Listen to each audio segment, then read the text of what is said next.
EMC, Défense nationale et paix internationale. Depuis la Révolution française, le citoyen français a le devoir de participer à la défense de la nation. La conscription était une obligation pour les jeunes hommes. Ils devaient effectuer un service militaire de plusieurs années ou de plusieurs mois.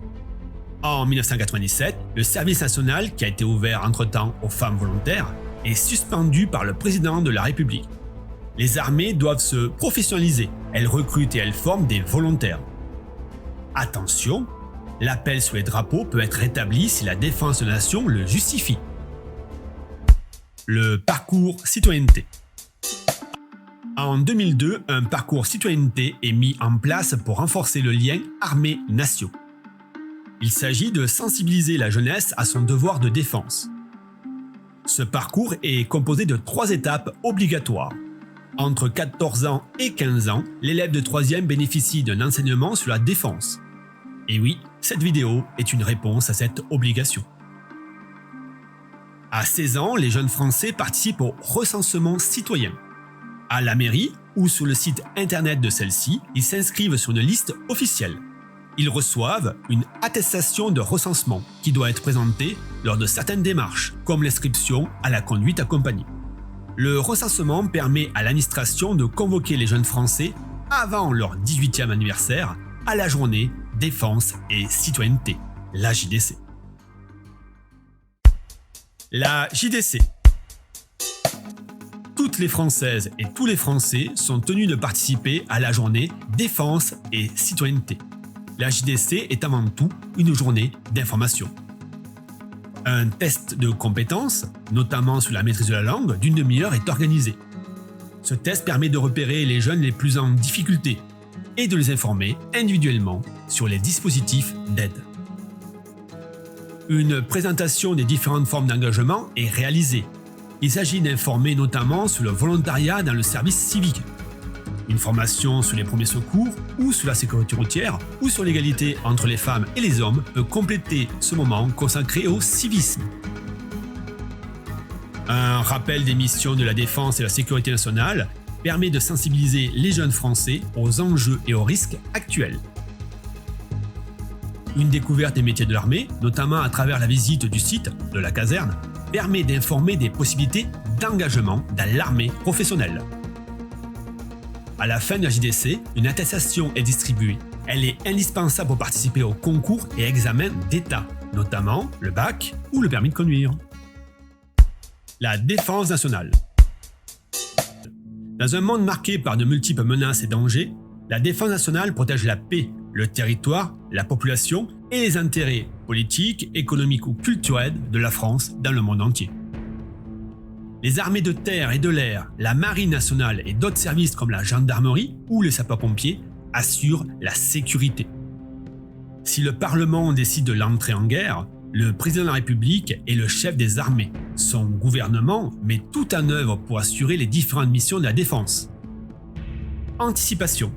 C'est une stratégie basée sur la prévention. Il s'agit d'identifier et de combattre toutes les menaces, les projets terroristes, les cyberattaques ou la désinformation, à l'aide des services de renseignement ou de cybersécurité. La dissuasion. C'est une stratégie militaire défensive qui repose sur la possession de missiles nucléaires. Tous les agresseurs potentiels sont menacés d'une frappe de riposte. Attaquer la France, c'est prendre le risque d'être détruit à son tour. Mission de protection. C'est une stratégie basée sur la surveillance et sur la sauvegarde. Il s'agit de coordonner des moyens militaires et civils. Le plan Vigipirate, le contrôle aérien ou la lutte contre les trafics, les missions de secours en mer renforcent la sécurité de tous. Mission intervention. C'est une stratégie basée sur la coopération. Depuis 1995, 106 opérations internationales ont été menées. Avec l'Union européenne, notre marine lutte contre la piraterie dans l'océan Indien et permet la libre circulation. Avec nos alliés, comme les États-Unis, l'aviation et les troupes au sol luttent dans les opérations Barkhane ou Chamal, en Afrique ou au Moyen-Orient. Avec l'ONU, nos casques bleus participent à la FINUL pour maintenir la paix sur la frontière entre le Liban et Israël. Paix internationale. L'Organisation des Nations Unies a été créée en 1945, à la fin de la Seconde Guerre mondiale. Elle a pour but de garantir la paix mondiale et de protéger les droits humains.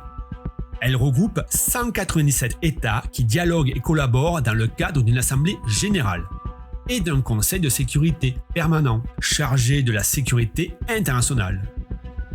Ce conseil facilite le dialogue entre les adversaires, procède à des sanctions ou autorise le recours à la force armée. Attention, les casques bleus ne sont pas l'armée de l'ONU, c'est une force de maintien de la paix qui intervient généralement après un cessez-le-feu entre les combattants. Des États membres prêtent leurs militaires. Toutefois, depuis 1945, l'organisation du Conseil de sécurité limite les interventions. Le Conseil est composé de 15 membres, 10 membres élus pour 2 ans et 5 membres permanents.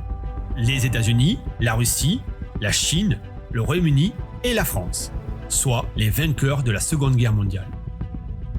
Ces États possèdent un droit de veto, c'est-à-dire un seul de ces 5 États peut bloquer une décision votée par les 14 autres membres.